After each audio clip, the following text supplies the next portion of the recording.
Hello guys, तो कैसे हैं आप लोग इन दिस वीडियो। आज हम बात करने वाले हैं बोरुटो मांगा के बारे में। बोरुटो मांगा चैप्टर 18 आ चुका है और इस बार का चैप्टर पिछले वाले चैप्टर से ज्यादा बेटर था। जिसके अंदर रिकैप किया जाए तो पिछली बार ये हुआ था, शिकमारू ने टीम 7 को ऑर्डर दिया था एक मिशन के लिए, जिसके अंदर कोनोहामारू को मैत्सुरी एंड रियू के अंदर का थ्रॉन सोल निकालना है किसी भी तरीके से। और वो तरीका ये था कि उनसे पहले फ्रेंडशिप करो, देन उन्हें बिट्रे करो। ये उनका मेन प्लान था, जिसके अंदर वो लोग सक्सेसफुल हो चुके हैं फर्स्ट स्टेप पे कि वो लोग उनसे फ्रेंडशिप कर चुके हैं। एंड लास्ट चैप्टर के अंदर ही कावाकी अमादो को पकड़ लेता है कि भाई वो उसकी लिमिट्स को बढ़ाए। एंड अब आगे चैप्टर स्टार्ट होता है। यहाँ पर सुमिरे भी आती है अमादो के पास, जहाँ वो देखती है कि अमादो को कावाकी ने बुरी तरह से कैप्चर कर रखा है, वो भी अपने साइंटिफिक निंजा टूल हैंड से। जिसके अंदर सुमिरे कावाकी को बोलती है कि तुम ये क्या कर रहे हो, जहाँ कावाकी बोलता है कि ये सब मैं अपने ठंडे दिमाग से कर रहा हूँ, मैं कोई पागल वागल नहीं हुआ हूँ और मुझे इस बात का पता नहीं था अमादो कि तुम मेरी बॉडी के अंदर छेड़छाड़ कर सकते हो एज अ टॉय। तो अब मैंने ये डिसाइड किया है कि तुम मेरी बॉडी को पूरी तरह से चेंज करो और मेरी बॉडी के अंदर मैक्सिमम से भी ज्यादा मैक्सिमम पावर्स को प्रोड्यूस करो, नहीं तो मैं तुम्हें यहाँ मार डालूंगा। और मैं कोई मजाक नहीं कर रहा हूँ। अमादो यहाँ बुरी तरह से शॉक्ड है एंड सुमिरे यहाँ पर बुरी तरह से डर जाती है। कावाकी अमादो को साइंटिफिक हैंड से दबाने लग जाता है। कावाकी बोलता है कि अपना आंसर जल्दी दो वरना तुम जी नहीं पाओगे। अमादो यहाँ एक कोड बोलता है, only bubble in your sleep. Then Kawaki यहाँ पर शट डाउन हो जाता है। इट मींस वो यहाँ सो जाता है। सुमिरे यहाँ ये देखकर सरप्राइज होती है कि अमादो के पास एक इमरजेंसी शट डाउन बटन भी है। अमादो सुमिरे से बोलता है कि तुम बिल्कुल सही टाइम पे आई हो, क्या तुम मेरी हेल्प करोगी थोड़ी सी। देन हमें यहाँ दिखाया जाता है रियू और बाकी सभी को जिनसे वो मिलने जा रहा है। यहाँ मित्सुकी रियू को योडो से इंट्रोड्यूस कराता है। दूसरी तरफ कोनोहामारू मैत्सुरी से पेंचे लड़ा रहा है। मैत्सुरी यहाँ ब्लश कर रही है और वो कोनोहामारू से बोलती है कि तुम सोच क्या रही हो, प्लीज बताओ मुझे। कोनोहामारू उसका हाल चाल पूछता है और उसके कलर्स की तारीफ करता है। मैत्सुरी कोनोहामारू से बोलती है कि मुझे नहीं पता क्या रीजन है, लेकिन मैं जब भी तुमसे बात कर रही हूँ मेरी फीलिंग्स को बहुत ज्यादा आराम पहुँच रहा है। हाँ, ये कर लो पहले। जिसका रिप्लाई देते हुए कोनोहामारू बोलता है, हाँ ये बहुत ही अच्छी बात है। मैत्सुरी बोलती है, can I call you Konohamaru chan. Then यहाँ कोनोहामारू को मुएगी की याद आ जाती है, जो उसके साथ हमेशा से थी, जो उसकी बहुत ही अच्छी दोस्त थी। जब कोनोहामारू इस सोच में होता है तो मैत्सुरी उससे पूछती है कि क्या हुआ। देन कोनोहामारू कहता है कुछ नहीं। नाउ सीन दोबारा जाता है रियू के पास। रियू उन सभी से पूछता है कि कहाँ है बोरुटो का क्लू, जो तुम लोगों ने बोला था कि मुझे यहाँ मिल जाएगा। देन सारडा बोलती है, राइट, सही का। देन रियू अपने आयरन सैंड को बढ़ाने लग जाता है हर जगह। सारडा बोलती है कि तुम ये कर क्या रहे हो। देन रियू बोलता है कि मैं अपने आयरन सैंड को हर जगह फैला रहा हूँ, जिससे बोरुटो अगर कहीं भी होगा तो मैं उसे बहुत ही जल्दी पकड़ लूंगा। और ये मेरी एक डिडक्शन एबिलिटी है। जहाँ अपनी एबिलिटी को यूज करते करते रियू ये नोटिस करता है कि योडो उसे बहुत ही बुरी तरह से देख रही है। रियू यहाँ योडो से पूछता है कि तुम मुझे इस तरह से क्यों देख रही हो, जैसे कि तुम मुझे मार ही डालोगी। और जिस वे में तुम खड़ी हो उस हिसाब से तो मुझे यही लग रहा है कि तुम रियली ऐसा ही चाहती हो। जहाँ योडो बोलती है, तुम्हें इस चीज से प्रॉब्लम क्या हो रही है, हर निंजा ऐसा ही दिखता है और मैं तो ऐसी ही हूँ। देन इस बीच में रियू से मित्सुकी बोलता है, मेरा एक क्वेश्चन है कि कोनोहा विलेज बोरुटो को इसलिए ढूंढ रहा है क्योंकि वो एक क्रिमिनल है, लेकिन तुम लोग क्यों, तुम्हारा क्या पर्पस है। रियू बोलता है, मुझे ऑनेस्टली नहीं पता कि क्या चल रहा है, लेकिन बोरुटो को थ्रॉन सोल के बारे में बहुत कुछ पता है। जिसमें सारडा बोलती है, थ्रॉन सोल। रियू बोलता है, हाँ थ्रॉन सोल, जिसके बारे में उसे कहाँ से पता लगा मुझे नहीं पता, लेकिन लॉर्ड जूरा ये चाहते हैं कि वो बोरुटो को खत्म कर दें। सारडा बोलती है, हाँ मुझे याद आया कि उसने मेंशन तो किया था जब वो हमारे पास आया था, तो क्यों ना हम थ्रॉन सोल को ही चारा बनाए उसे बाहर निकालने के लिए। क्या कहते हो रियू। जहाँ रियू इस चीज को सोचता है एंड देन सीन जाता है कावाकी के पास। कावाकी यहाँ उठता है। अमादो कावाकी से कहता है, चिंता मत करो, तुम बिल्कुल ठीक हो, क्या हम बात कर सकते हैं। देन कावाकी अमादो को थोड़ा शक की निगाहों से देखता है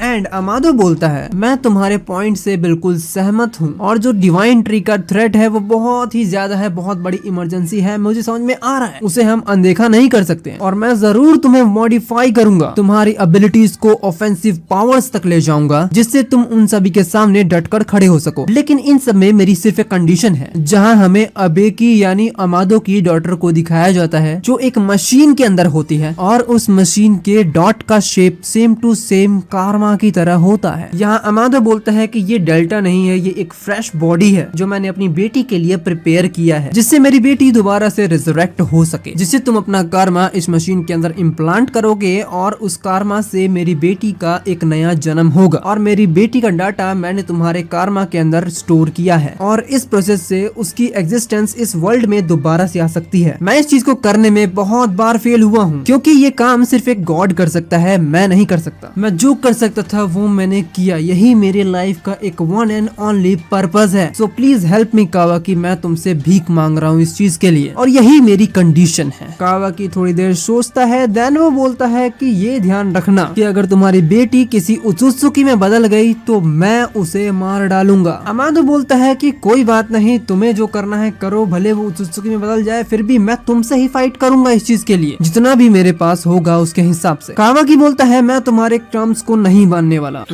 मैं भाई तू वापस जा। नहीं भाई नहीं, ये स्कीम तेरे लिए है ही नहीं। तुझे अमाउंट की बात। अरे बाबा देन अमादो यहाँ सरप्राइज हो जाता है। कावाकी बोलता है कि मुझे बस इतना चाहिए कि तुम मेरी पावर्स को बढ़ाओ और कुछ नहीं, और मैं तुम्हारी इस क्रिएशन में बिल्कुल भी इंटरेस्टेड नहीं हूँ और ना ही मैं कोई एनिमी चाहता हूँ। अमादो बोलता है प्लीज मेरी बात सुनो। कावाकी बोलता है तुम मेरी बात सुनो, अभी बहुत बुरी सिचुएशन चल रही है। मैं तुम्हारे क्लोन में कारमा इम्प्लांट जरूर करूंगा। अगर मुझे ये समझ में आ जाए कि अगर वो क्लोन किसी भी तरह का गंदा एक्ट करती है तो मैं उसे वहीं के वहीं मार सकूं। अमादो बोलता है मेरी बात सुनो, अगर मैंने तुम्हारी फुल पावर्स भी बढ़ा दी तो भी मैं इस बात की गारंटी नहीं दूंगा कि तुम उस ऑफेंसिव पावर से भी शिनजूस का खात्मा कर सकते हो, और अगर कावाकी तुम भी नहीं रहे तो मेरे ड्रीम्स भी खत्म हो जाएंगे। देन कावाकी बोलता है कि मैंने कब कहा कि मैं इस बात की गारंटी दे रहा हूँ कि तुम मेरी ऑफेंसिव पावर को बढ़ा दोगे तो मैं उन शिनजूस को खत्म कर दूंगा। मैं तो ये कह रहा हूँ कि तुम मेरी पावर्स को उन मॉन्स्टर्स से भी ज्यादा बढ़ाओ जिससे मुझे उन्हें खत्म करने में कोई परेशानी ना हो। मतलब जो भी तुम्हारे पास साइंस है या जो भी कुछ है उसे लगाओ और मुझे सबसे ज्यादा स्ट्रॉन्ग बना, उन शिनजूस से भी ज्यादा, कोड से भी ज्यादा एंड बोरुटो से भी ज्यादा। अगर तुम अपनी बेटी को सच में चाहते हो तो प्लीज ऐसा ही काम करना।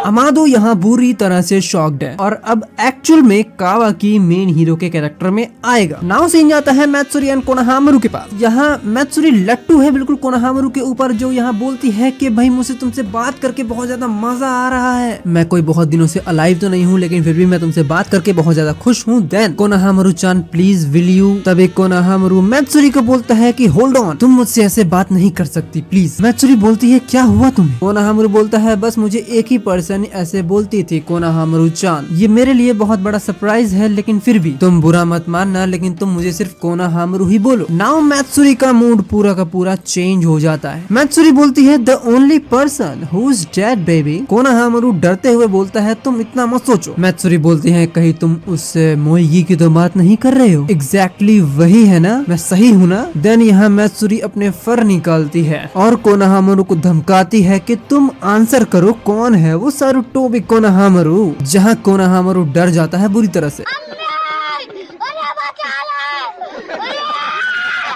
नाउ यहाँ सीन जाता है सीधा सीधा रियू के पास। रियू सारडा के सजेशन से कहता है कि ये बहुत ही अच्छा सजेशन था सारडा, और वो अपना थ्रॉन सोल निकाल देता है। थ्रॉन सोल हवा में उड़ रहा होता है जो कंट्रोल्ड होता है रियू के। थ्रॉन सोल को देखकर सारे के सारे सरप्राइज होते हैं कि ये मिशन तो बहुत ज्यादा आसान था। योडो यहाँ सीधा स्मार्ट जंप लेती है और वो थ्रॉन सोल को पकड़ने की कोशिश करती है लेकिन तभी वो फ्रीज हो जाती है। सारे देखकर सरप्राइज है कि योडो हवा में उड़ कैसे रही है और वो वहीं के वहीं फ्रीज है, वो अपने बॉडी को मूवमेंट भी नहीं कर पा रही है। रियू बोलता है गच्चा बेबी, मुझे पता था तुम ऐसा कुछ करोगे इसलिए मैंने पहले से ही सिक्योरिटी लगा दी थी। साला ये दुख का खत्म नहीं होता बे। जिसमें मित्सुकी बोलता है कि मैं मूव क्यों नहीं कर पा रहा हूँ। यहाँ रियू अपने आयरन सैंड के छोटे छोटे पार्टिकल्स को उनकी बॉडी के अंदर इम्प्लांट कर देता है जिस टाइम पर वो बोरुटो के लिए पिचिंग कर रहा था, और ये चीज उसने बहाना बनाया था बस, जिससे इनमें से कोई भी उनकी बॉडी मूव नहीं कर पा रहा है। रियू बोलता है मेरे शिनोबी भाइयों और बहनों, तुम्हारा बिट्रेयल मेरे लिए बहुत बड़ा सीरियस ट्रॉमा था और मैं इस बात की सजा तुम्हें जरूर दूंगा। नाउ यहाँ सारडा की बॉडी अपने आप ही मूव कर रही होती है और वो सीधा अटैक करने जा रही होती है योडो के ऊपर। यहाँ मित्सुकी बोलता है तो इसने हमारे अंदर आयरन सैंड इसलिए डाला जिससे वो हमें एज अ पपेट यूज कर सके। नाउ योडो बुरी तरह से डर जाती है, सारडा उसके सामने आ रही होती है। देन एक ब्लेड स्लैश निकलता है जिससे उनके अंदर के जितने भी आयरन पार्टिकल हैं वो सारे के सारे हट जाते हैं, जिससे सारडा एंड योडो दोनों के दोनों ही अपनी बॉडी को ढंग से मूव कर रहे होते हैं। यहाँ पर आर्य अपनी सीलिंग ब्लेड को यूज करता है। आर्य बोलता है कि मुझे पता नहीं था कि मुझे इस एबिलिटी को तुम पर यूज करना पड़ेगा, जो मैंने तुम्हारे लिए ही बनाया था। देन आर्य रियू को बोलता है क्या तुम मुझसे हैंड टू हैंड कॉम्बैट करना चाहोगे। यहाँ रियू बोलता है इट्स नॉट फेयर। शौक है बचपन से। देन यहाँ पर चैप्टर खत्म होता है। अब इस कॉम्बैट में आएगा मजा। नेक्स्ट चैप्टर के अंदर जो भी होगा वो देखने लायक होगा, भले वो रियू वर्सेस आर्या हो या फिर कावाकी का upper limit power. Now comment section भर दो कि आगे क्या होगा। इस चैनल को सब्सक्राइब करो, बेल आइकन जरूर दबा देना। Thank you for watching guys, मिलते हैं नेक्स्ट वीडियो में।